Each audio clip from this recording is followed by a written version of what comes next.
দেখা যাচ্ছে, okay fine. আচ্ছা, সো আমরা গত ক্লাসে যেটা দেখেছিলাম যে কিভাবে একটা নতুন ডকুমেন্টস নিতে হয় এবং ডকুমেন্টস নেয়ার মধ্যে কি কি ধরনের আমাদের জিনিসগুলা একটু মেনে চলতে হয়। So, আমরা নতুন ফাইল এখান থেকে ফাইল নিউতে যাই। নেওয়ার পরে এখানে দেখেন প্রিসেট, কিছু প্রিসেট দেওয়া আছে আগে থেকে সেভ করা, যে যেই ধরনের ফাইলগুলো নিয়ে আমরা মোটামুটি কাজ করতে পারি। তো সেই প্রিসেট গুলা এখানে দেওয়া আছে। সো প্রিসেট গুলো দেওয়া আছে, প্রিসেট গুলো আমাদের সবসময় প্রয়োজন হয় না। আমরা সাধারণত নতুন যখন পেজ নিয়ে শুরু করি, যখন কোনো নতুন পেজ নিয়ে শুরু করি সেই পেজটা হচ্ছে আমরা এখান থেকে রিসাইজ করে নিই। তো আমরা গতকালকে নিয়েছিলাম যে লোগো ডিজাইনের জন্য কোনো একটা পেজ নিব। তো লোগো ডিজাইনের জন্য আমরা এখানে প্রথমত হচ্ছে ডকুমেন্টস এর নামটা লিখতে হবে, যেই ডকুমেন্টস বা যেই জিনিসটা নিয়ে আমরা কাজ করব সেই জিনিসের নামটা এখানে লিখতে হবে। তো আমরা এখানে আপাতত লোগো ডিজাইন লিখছি। আচ্ছা, আপনাদের কারো রেকর্ডিং করতে হবে না, আমি রেকর্ডিং করতেছি, হ্যাঁ, আমি রেকর্ডিং ভিডিও দিয়ে দিব। আচ্ছা, এরপরে হচ্ছে এখান থেকে সাইজ দিতে হবে। লোগো ডিজাইনটা সাধারণত আমাদের স্কোয়ার সাইজের হয়ে থাকে, স্কোয়ার সাইজের হয়ে থাকে, যেহেতু আমরা এখান থেকে মোটামুটি স্কোয়ার সাইজের জন্য আমরা 1500 এরকম একটা সাইজ নিব। তারপরে হচ্ছে এটা অবশ্যই পিক্সেল থাকবে ইউনিটটা, আর এখান থেকে যদি আমরা আর্টবোর্ড সিলেক্ট করি, আর্টবোর্ডটা একটা আর্টবোর্ড বা দুইটা আর্টবোর্ড একাধিক যদি প্রয়োজন হয় আমরা আর্টবোর্ড সিলেক্ট করতে পারবো। তারপরে এখান থেকে আমাদের কালার মোড যেটা আছে, কালার মোডটা আমরা ডিজিটাল ডিভাইসের জন্য যদি কোনো ডিজাইন করে থাকি, যেগুলো প্রিন্টিং এলিমেন্টে ব্যবহার হবে না, এই ধরনের জিনিসের জন্য আমরা আরজিবি কালার ব্যবহার করব। আর প্রিন্টিং এলিমেন্টের জন্য এখান থেকে সিএমওয়াই কে কালার ব্যবহার করব।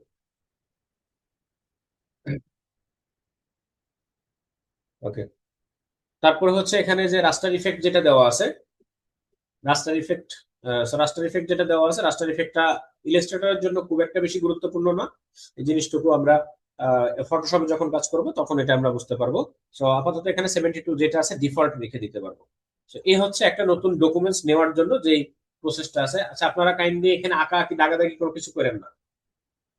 হোয়াটসঅ্যাপ গ্রুপ লিঙ্কিং একটু একটু পরে নেন, আমরা ক্লাসটা শেষ করি, তারপরে বাকি আলাপ আলোচনা করবো আমরা, সমস্যা নেই। কারেন্ট আসছে, ইনশাল্লাহ কারেন্ট যাবে না, আশা করা যায়। তো সবাই একটু ধৈর্য ধরে ক্লাসটা কন্টিনিউ করেন। দেন এখান থেকে ক্রিয়েটে চলে আসি।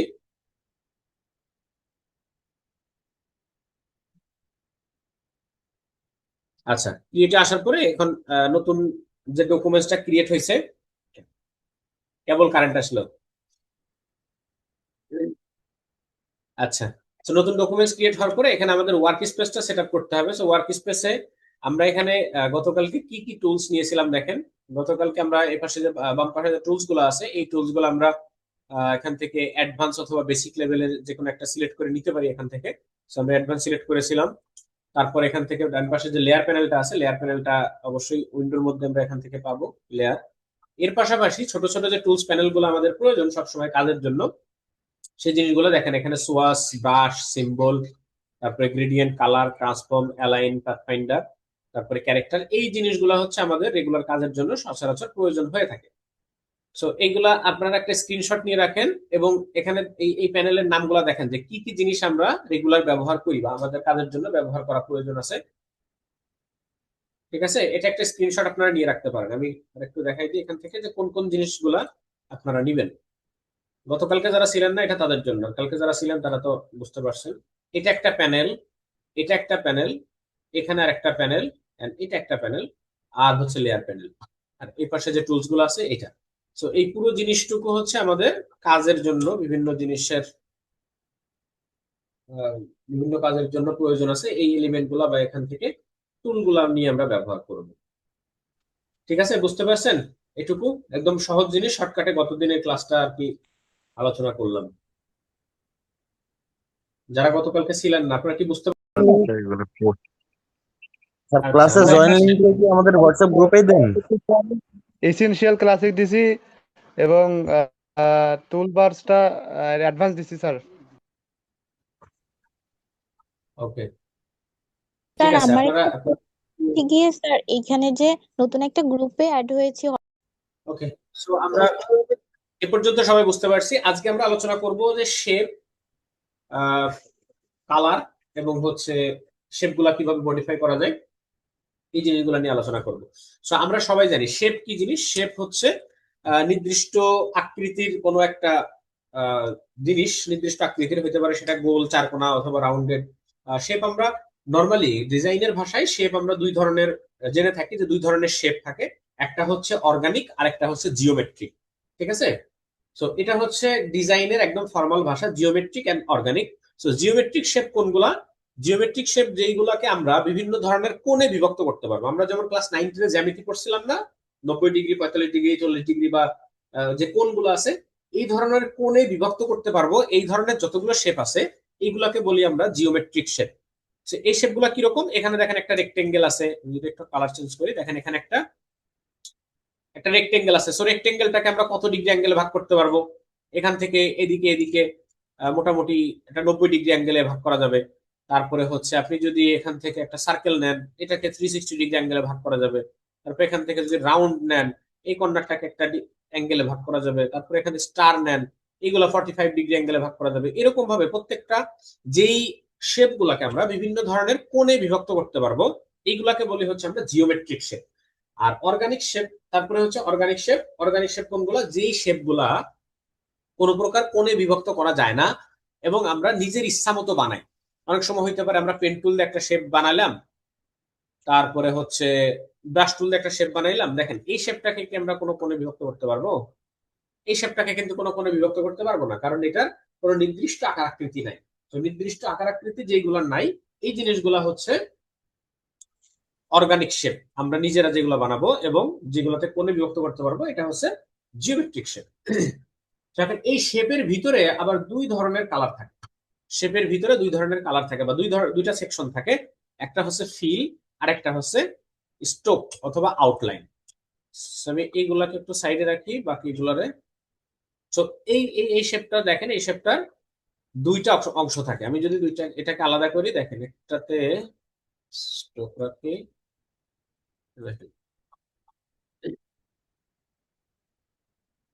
এটাতে একটু কালো দিয়ে দিই। এটা হচ্ছে একটা শেপের দুইটা অবস্থা, একটা হচ্ছে স্ট্রোক আর একটা হচ্ছে ফিল। সো স্ট্রোক কোনটা? একটা শেপের আউটসাইডে যেই লাইন থাকে অথবা যেই কালারটা থাকে, ওইটাকে বলে হচ্ছে স্ট্রোক লাইন অথবা ফিল আউট। আর যে জিনিসটা মাঝখানে যে কালারটুকু থাকে, এটাকে বলে হচ্ছে ফিল কালার। ঠিক আছে? সো ফিল কালার এবং স্ট্রোক কালার আমরা সাধারণত দুই সময় ব্যবহার করি। দুইটা কালারকে একসাথে আমরা ব্যবহার খুবই কম করি, কারণ দুইটা একসাথে মডিফাই করা যায় না। দেখা যায় যে যখন আমরা ফিল কালার নিয়ে কাজ করতেছি, তখন স্ট্রোক কালারটা অফ থাকে, অথবা স্ট্রোক কালারে নিয়ে কাজ করলে তখন ফিল কালারটা অফ থাকে। সো এখন এই স্ট্রোকটাকে মডিফাই করার জন্য আমাদের এখানে বেশ কিছু টুলস আছে, বা ফিলটাকে মডিফাই করার জন্য আমাদের বেশ কিছু টুলস আছে। সো আমরা এখান থেকে আপাতত স্ট্রোকটাকে সাইডে রেখে ফিলটাকে মডিফাই করার চেষ্টা করি। যে শেপ গুলো আছে এগুলো নিয়ে আমরা ভাই। তো এটা একটা রেক্টেঙ্গেল শেপ এবং এই শেপের ফিল কালার দেওয়া আছে। ফিল কালার দেওয়ার পরে দেখেন ভিতরে চার কোণায় চারটা অ্যাঙ্কর পয়েন্ট আছে। চার কোণায় চারটা এই যে ব্লু লাইন অ্যাঙ্কর পয়েন্ট, এগুলোকে বলা হচ্ছে অ্যাঙ্কর পয়েন্ট। অ্যাঙ্কর পয়েন্ট ধরে আমরা কি করতে পারি? এই শেপটাকে আলাদাভাবে মডিফাই করতে পারি। অ্যাঙ্কর পয়েন্ট ধরে মডিফাই করার জন্য কি করবো? দেখেন প্রথমে যে টুলটা আছে, এটা হচ্ছে সিলেকশন টুল। সিলেকশন টুলের কাজ কি? সিলেকশন টুলের কাজ হচ্ছে আপনার আর্টবোর্ডের ভিতরে যতগুলা ডকুমেন্ট থাকবে, এই ডকুমেন্ট গুলাকে রিসাইজ করা এবং মুভ করা।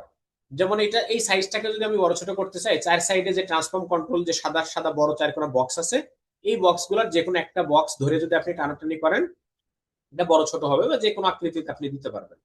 ঠিক আছে? আর যদি যে কোনো নির্দিষ্ট একটা কর্নার ধরে বড় ছোট করতে চাই, সেক্ষেত্রে আমাদের সেকেন্ড যে টুলটা আছে, ডিরেক্ট সিলেকশন টুলস, এই টুলস আসতে হবে। সেই টুলস আসার পরে দেখেন সাইডে, চার সাইডে যে বক্স গুলো ছিল, এগুলো চেঞ্জ হয়ে গেছে কালার। এখন আছে ব্লু অবস্থায়, ভরাটা ফিল অবস্থায় আছে, ভরা অবস্থায় আছে। এখন দেখেন এটা আছে চার কোণা ট্রান্সফর্ম অবস্থায়। সেই দুইটা অবস্থার দুই রকম নাম আছে বর্তমানে। যে সিলেকশন টুল দিয়ে সিলেক্ট করার পরে যে অবস্থা আছে, চার কোণা সাদা বক্স থাকে, এটাকে বলা হচ্ছে ট্রান্সফর্ম কন্ট্রোল। ঠিক আছে? এটাকে কি বলে? Transform control. আর ডিরেক্ট সিলেকশন টুলস ক্লিক করার পরে যে অবস্থাটা থাকে, এটাকে বলা হচ্ছে anchor point. So transform control দিয়ে কি করতে পারি? ট্রান্সফর্ম কন্ট্রোল দিয়ে পুরো অবজেক্টটাকে আমরা মডিফাই করতে পারি, ছোট বড় অথবা নড়াচড়া করতে পারি পুরো অবজেক্টটাকে ট্রান্সফর্ম কন্ট্রোল দিয়ে, মুভ টুল দিয়ে, সিলেকশন টুল দিয়ে। আর যদি এটা ডিরেক্ট সিলেকশন টুলস হয় তাহলে আমরা প্রত্যেকটা অ্যাঙ্কর পয়েন্ট ধরে নাড়াচাড়া করতে পারবো। অ্যাঙ্কর পয়েন্টটা সিলেক্ট করলাম, করে দেখেন এই কর্নারটা ধরে আমি নাড়তে পারতেছি, এই কর্নার ধরে দিকে মুভ করতে পারতেছি, ঠিক আছে। তো যে কোনো একটা শেপের আকার আকৃতি পরিবর্তন অথবা যদি নির্দিষ্ট কোনো একটা আকৃতিতে দিতে হয় তাহলে আমরা ডিরেক্ট সিলেকশন টুলস ব্যবহার করে এই জিনিসটা বানাইতে পারি, ঠিক আছে। তো যে কোনো কিছু আপনি এখান থেকে আপনার মনের ইচ্ছা মতো এগুলারে নাড়াচাড়া করে বানাইতে পারবেন, ডিরেক্ট সিলেকশন টুলস, স্যার ঠিক আছে। আমাদের তো এগুলা বেসিক শিখাইছে। আপনাদেরকে শেখাইছে, আমাদের মডিউল যেভাবে আছে এই অনুযায়ী আমাদের ক্লাস আগাইতে হবে। আপনার যদি মনে হয় যে এই জিনিসগুলো অলরেডি আপনাদের জানা আছে তাহলে আপনি এই পার্টটুকু স্কিপ করতে পারেন, ঠিক আছে। Okay sir, thank you. কারণ সবাই, হ্যাঁ, অনেকেই এই জিনিসগুলো আগে থেকেই জানে, কোর্স চলাকালীন অবস্থাতেও জানে, আবার ক্লাসেও দেখানো হয়েছে, সেটা আমিও জানি। তারপরে আমাদের মডিউলটা যেভাবে সাজানো হয়েছে এভাবে আমাদের আগাইতে হবে। স্যার গ্রুপের তো ফুল হয়ে গেছে, জয়েন হওয়া যাচ্ছে না। কোথায়? হোয়াটসঅ্যাপ গ্রুপে। স্যার হোয়াটসঅ্যাপ এইভাবে গ্রুপে আগাইলে আমাদের জন্য সুবিধা হবে স্যার, এভাবেই ক্লাস নেন ভালো হবে। হোয়াটসঅ্যাপের নতুন একটা গ্রুপ খোলা হবে, আপনারা একটু শান্ত হন। আমি 10 মিনিট ক্লাস নিব আর আরেকটা আলোচনা করে তারপর আমরা বাকি আলোচনা করবো, ওকে। তো যেখানে ছিলাম ডিরেক্ট সিলেকশন টুলস এর কাজ আপনারা আশা করি বুঝতে পেরেছেন। অ্যাঙ্কর পয়েন্টের নির্দিষ্ট কোন একটা পয়েন্ট ধরে সেটাকে মডিফাই করা। এখন কথা হচ্ছে দেখেন এখানে মাত্র 4টা অ্যাঙ্কর পয়েন্ট আছে, 4 কোণে 4টা অ্যাঙ্কর পয়েন্ট আছে। এখন আপনার যদি মনে হয় যে এই জায়গা থেকে আপনি এটাকে আরেকটু মডিফাই করবেন বা এখান থেকে একটু মডিফাই করবেন, সেক্ষেত্রে আমরা কি করব, সেক্ষেত্রে আমরা নতুন আরো অ্যাঙ্কর পয়েন্ট এখানে যুক্ত করতে পারি। সো নতুন অ্যাঙ্কর পয়েন্ট যুক্ত করার জন্য আমরা যাবো এখান থেকে পেন টুলের ভিতরে, দেখেন অ্যাড অ্যাঙ্কর পয়েন্ট, আর একটা অপশন আছে ডিলিট অ্যাঙ্কর পয়েন্ট, এগুলো শর্টকাট এখানে দেখেন প্লাস এবং minus. So add anchor point যেটা আছে এটাতে ক্লিক করে প্যাথ লাইনের উপরে যদি ক্লিক করেন তাহলে দেখেন নতুন একটা অ্যাঙ্কর পয়েন্ট যুক্ত হয়ে গেছে। আপনি ফাঁকা জায়গা ক্লিক করলে কিন্তু এরকম ইরর আসবে, অথবা যদি ফিল কালারের উপর ক্লিক করেন ইরর আসবে। এটা শুধুমাত্র প্যাথ লাইনের উপরে ক্লিক করতে হবে। এই যে যে কালো লাইনটা আছে একদম যে কোনো একটা শেপের লাস্ট কর্নারে যেটা আছে এটা হচ্ছে প্যাথ লাইন। এই প্যাথের উপর ক্লিক করলে আপনি এরকম অ্যাঙ্কর পয়েন্ট যুক্ত করতে পারবেন। তারপরে এটারে চাইলে আবার আলাদাভাবে মডিফাই করতে পারবেন। জিনিসগুলা খুবই সহজ কিন্তু ইফেক্টিভ।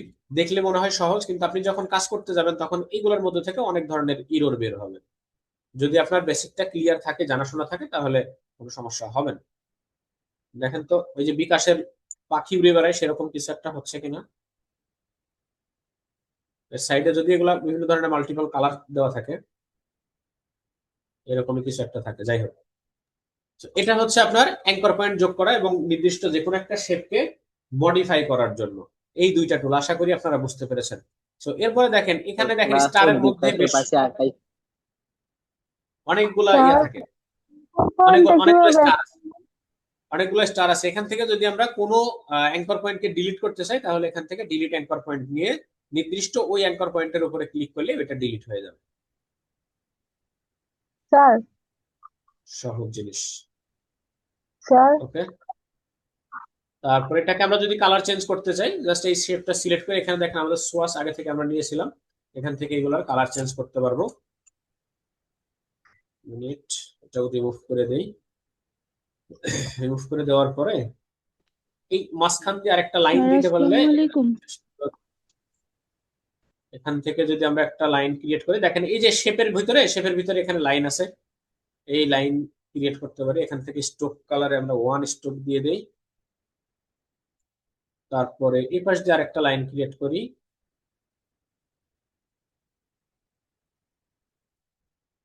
মাঝখানে কালারটা এখন অন্যরকম দিয়ে দিলে এটা একটা প্লেনের আকৃতি হয়ে যাবে, ঠিক আছে। এই যে রকেটের যে লোগোটা যেরকম টাইপের হয় সেরকম হয়ে যাবে। তো আমরা শেপ কাটাকাটি নেক্সট কয়েকটা ক্লাসের পরে শিখবো, তখন আমরা এই প্রত্যেকটা পার্টকে আলাদা আলাদা করে কিভাবে কালার দিতে হয় সেই জিনিসগুলো আমরা দেখবো, কোনো সমস্যা নেই, ওকে। আপাতত এই শেপ মডিফাই করা, এখানে দুইটা টুলস, ডিরেক্ট সিলেকশন টুলস এবং সিলেকশন টুলস, তার পাশাপাশি হচ্ছে এখানে যে যতগুলো শেপ আছে রেক্টেঙ্গেল, রাউন্ড রেক্টেঙ্গেল, ইলিপস অথবা পলিগন, যে জিনিসগুলো আছে এই জিনিসগুলো কিভাবে কাজ করে বা আপনি কিভাবে নেবেন সেই জিনিসগুলো একটু আমরা দেখানোর চেষ্টা করলাম। তো এখানে দেখেন যে শেপগুলো আছে, আপনি কথার কথা আপনি একটা সার্কেল পারফেক্টলি গোল করে একটা সার্কেল নেবেন, সেক্ষেত্রে কি হয় অনেক সময় নর্মালি আমরা ক্লিক করে টান দিলে সার্কেলটা পারফেক্ট গোল হয় না। আপনি যদি কিবোর্ড থেকে টান দেওয়ার পরে শিফট প্রেস করে ধরেন তাহলে এটা একদম পারফেক্ট গোল হবে, ঠিক আছে। পারফেক্ট গোল হবে। সো শিফট অল্টার যদি আমরা চাপ দেই তাহলে এটা 4 কোণা ধরে একদম সুন্দর এরকম বড় হতে থাকবে। আর যদি আপনি শুধু শিফট চাপেন তাহলে একটা কর্নার থেকে বড় ছোট হবে। সেইগুলোর আমরা যদি একটু কালার মডিফাই করি, মনে করেন যে এটার একটা আমরা এই যে ইয়া থাকে না, বিড়াল টাইপের কিছু, ওই টাইপের কিছু একটা পান্ডা মনে করেন যে বানাই যাবে যদি। তো এরপরে এখানে ছোট ছোট দুইটা চোখ দিয়ে দিই, কালার চেঞ্জ করেন। এটা কিন্তু আপনারা জানেন শুধুমাত্র শেপ নিয়ে। ওকে, এটাকে কপি করে জাস্ট বসাই দিই।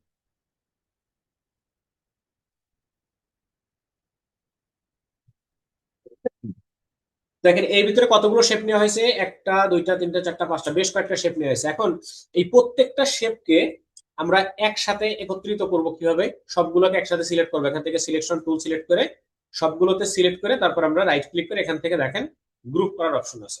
সো গ্রুপ করলে কি হয়, প্রত্যেকটা শেপ একসাথে অ্যাটাচড হয়ে যায়, এটা আমরা সবাই জানি। এরপরে এখানে আমরা যে জিনিসটা বানাইছি, লাইন দিছি, তারপরে রকেট যে একটা শেপ বানানো হয়েছে, এই জিনিসটাকে আমরা সব একসাথে সিলেক্ট করে যদি আবার গ্রুপ করি তাহলে দেখেন এটা একটা গ্রুপ হয়ে গেছে। সেই জিনিসটা দেখতে উইয়ার্ড লাগতেছে, ভালো লাগতেছে না, দরকার নাই। আমরা এটাকে একটা চাঁদ হিসাবে রাখতে পারি। মাঝখানের লাইনটাকে এরকম করে সরাই দিলাম, এটাকে হালকা একটু সরাই, সরি সরানো লাগবে না। মনে করেন যে এটা হচ্ছে কুরবানির ঈদের চাঁদ, ঠিক আছে। সেটাকে যদি একটু বাঁকা করতে চাই তাহলে কি করব, সিলেকশন টুল সিলেক্ট করে এই যে ট্রান্সফর্ম কন্ট্রোল আসছে, এটা দিয়ে হালকা একটু বাঁকা করি, আর মাঝখানে একটা এই তারকাটা বানাই।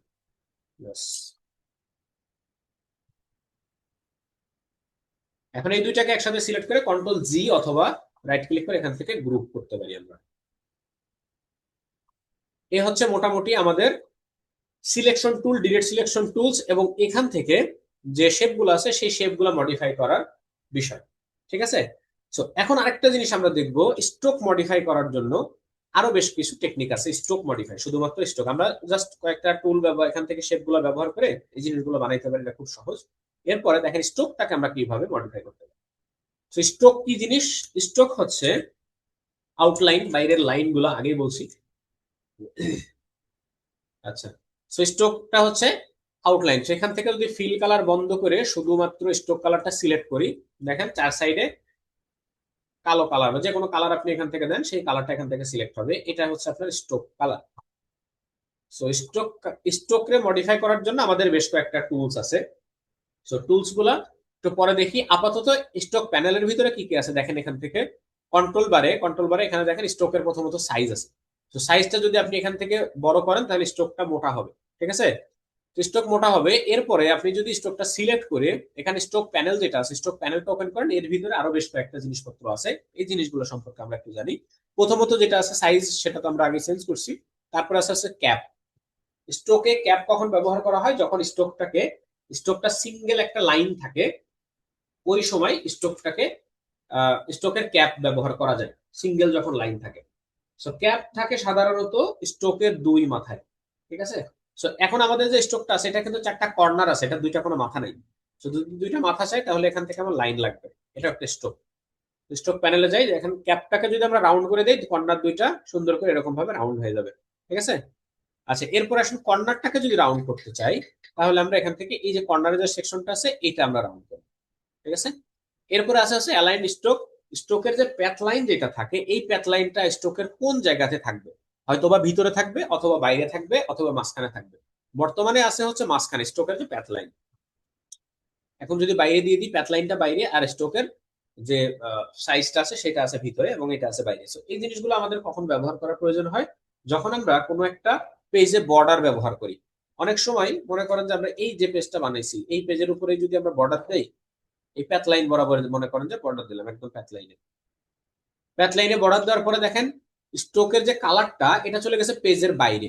এখন যদি আমি স্ট্রোকের সাইজটা এখানে অ্যালাইনটা চেঞ্জ করে মাঝখানে দেই তাহলে দেখেন অর্ধেক আছে ভিতরে অর্ধেক আছে বাইরে। তো এই ধরনের সিচুয়েশনে আবার কি করতে হবে, স্ট্রোকের অ্যালাইনটা থাকবে হচ্ছে ইনসাইডে, ভিতরে একদম ডকুমেন্টসের বরাবর। ডকুমেন্টস দেখেন বাইরে বাইরে বরাবর হচ্ছে আমার আছে প্যাথ লাইন আছে এবং ভিতরের দিকে আছে হচ্ছে স্ট্রোকটা। তো যখন যেই সিচুয়েশন আসে ওই সিচুয়েশনে জিনিসগুলো আমাদের সেইভাবে ব্যবহার করতে হবে। এটা আসলে নির্দিষ্ট ব্যবহার বলা মুশকিল, যে জিনিসটা শুধু এখানেই ব্যবহার হয়, এই ধরনের কোনো কিছু বলা আসলে মুশকিল হয়ে যায়। সেটা ক্ষেত্র বিশেষে ব্যবহার হবে। ওকে, সো এরপরে দেখেন আমাদের আছে এখানে ড্যাশ লাইন আছে। সো ড্যাশ লাইন জিনিসটা কি, স্ট্রোককে বিভিন্ন স্টাইলে লাইন দেওয়া বা ড্যাশ ড্যাশ যে লাইন আছে এখানে দেখেন, ড্যাশ লাইনে ক্লিক দেওয়ার পরে এখান থেকে আপনি এই ভ্যালুগুলো চেঞ্জ করলে বিভিন্ন ধরনের ডিজাইন বানাইতে পারবেন। সেখানে 12 পিটি দেওয়া আছে ড্যাশ, মানে প্রত্যেকটা ড্যাশের সাইজ, এখানে যে খাড়া যে লাইনগুলো হয়েছে এই প্রত্যেকটার সাইজ হচ্ছে 12 পিটি। এখন এই একটা গ্যাপ থেকে আরেকটা ড্যাশের গ্যাপ যদি আপনি বৃদ্ধি করতে চান তাহলে এখানে গ্যাপটা বাড়াই দিবেন। দেখেন এখানে যদি ফাঁকা ফাঁকা আপনি করতে চান তাহলে এখানে গ্যাপ বাড়াই দিবেন, কতটুকু ফাঁকা করতে চাচ্ছেন সেই গ্যাপটা বাড়াই দিবেন। এখানে আমি 25 দিলাম, মানে ডাবল গ্যাপ দিলাম। এরপরে যে ড্যাশটা আছে এটা হচ্ছে একটা ড্যাশ থেকে আরেকটা ড্যাশের ভিন্নতা কতটুকু হবে। আপনি এখানে ড্যাশটা বাড়াই দেন, দেখেন ডিজাইন কিন্তু চেঞ্জ হচ্ছে। 1 ডিসি মানে একটা ড্যাশ রে আবার ডিভাইড করা, আবার ভাগ করা, ঠিক আছে। দেখেন একটা ড্যাশে আলাদা আলাদা ডিজাইন হচ্ছে। আপনি এখানে যে কোনো প্রকার ভ্যালু চেঞ্জ করে করে আপনি দেখবেন যে কোনটাতে আপনার ভালো লাগে, কোন ভ্যালুটা দিলে আপনি মানে ভালো একটা পারফেক্ট ডিজাইন পাচ্ছেন। এরপরে যে গ্যাপটা আছে এই গ্যাপটা মাঝখানে যে ছোট ছোট ড্যাশ হয়েছে এই ড্যাশের মাঝখানে কতটুকু গ্যাপ হবে সেটা এখানে আপনি 2 3 5 4 কিছু একটা দিয়ে দিতে পারেন, ঠিক আছে। তো এরকম ভাবে প্রত্যেকটা গ্যাপে বা এখানে ড্যাশের যে ঘরগুলো আছে এগুলো ভ্যালুগুলো চেঞ্জ করবেন, চেঞ্জ করে করে নিজেরা দেখবেন যে কোন জিনিসটা দেখতে ভালো লাগতেছে বা আপনি কোন ধরনের পেজ বর্ডার চাচ্ছেন। এই ধরনের পেজ বর্ডার কিন্তু আমরা বিভিন্ন চিঠিতে ব্যবহার করে থাকি, বিভিন্ন ইনভাইটেশন কার্ড, ইনভাইটেশনের যে চিঠিগুলো আছে এই জিনিসগুলোতে ব্যবহার করে থাকি। তো জিনিসগুলো খুব ছোট এবং ইফেক্টিভ, আশা করি আপনারা বুঝতে পেরেছেন। 5 এখান থেকে 0, এটাকে আমি 10 দিলাম। এ মনে করেন যে এখানে সুন্দর একটা পেজ বর্ডার আমার ডিজাইন হয়ে গেল, ঠিক আছে। সেটা হচ্ছে স্ট্রোক মডিফাই করার জন্য। স্ট্রোক মডিফাইয়ের আরো কয়েকটা টুলস আছে, তো সেগুলো আমরা দেখি। এখান থেকে দেখেন স্ট্রোকের যে কন্ট্রোল প্যানেল এখানে আছে। তো প্রথম যেটা আছে হচ্ছে উই প্রোফাইল। স্ট্রোকের দুইটা কর্নার যদি আপনি চিকন করতে চান, তারপরে এখান থেকে একটা কর্নার মোটা করতে চান, এরকম ভাবে দেখেন প্রত্যেকটা জিনিস আলাদা আলাদা ভাবে চাইলে আপনি মডিফাই করতে পারেন। যে বিভিন্ন জিনিস, এই ধরনের জিনিস কিন্তু আমাদের প্রয়োজন হয়, অনেক সময় ডেকোরেশনের সময় প্রয়োজন হয়। যে মনে করেন যে এই পান্ডার যদি চুল বানাইতে চাই আমি, কথার কথা এইটারে একটু চিকন করি, এখান থেকে হচ্ছে 15, স্ট্রোকটা দিলাম হচ্ছে কালো, and এটা একটু ঘুরাই দিই এরকম।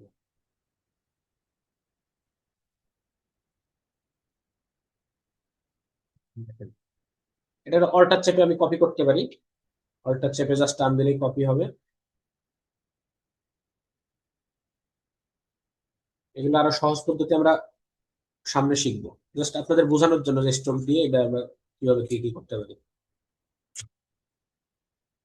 চুলগুলা খুব উইয়ার্ড লাগতেছে, যাক গে, সমস্যা নেই, আমাদের আমাদের এলাকার পান্ডা এরকমই দেখতে, আপনারা না মানলে কিছু করার নেই। আপনাদের এলাকার পান্ডা কেমন হয় সেটা আপনারা আগামীকালকে বানাবেন, আগামী নেক্সট যে ক্লাস হবে। ওকে, তো আগামীকাল শুক্রবার, শুক্রবার আমাদের ক্লাস বন্ধ থাকবে। আপনারা শুক্রবার সারাদিন প্র্যাকটিস করবেন, কোনো সমস্যা নেই। নেক্সট ক্লাস আমাদের শনিবারে হবে। সো এই পর্যন্ত যতটুকু আমরা আলাপ আলোচনা করলাম যে একটা স্ট্রোককে কিভাবে মডিফাই করতে হবে, তারপরে এখান থেকে শেপ নিয়ে কিভাবে মডিফাই করবেন, এই বিষয়গুলো কি বুঝতে পারছেন সবাই? চলেন এখন আমরা একটা আলাপ আলোচনা কথাবার্তা বলি।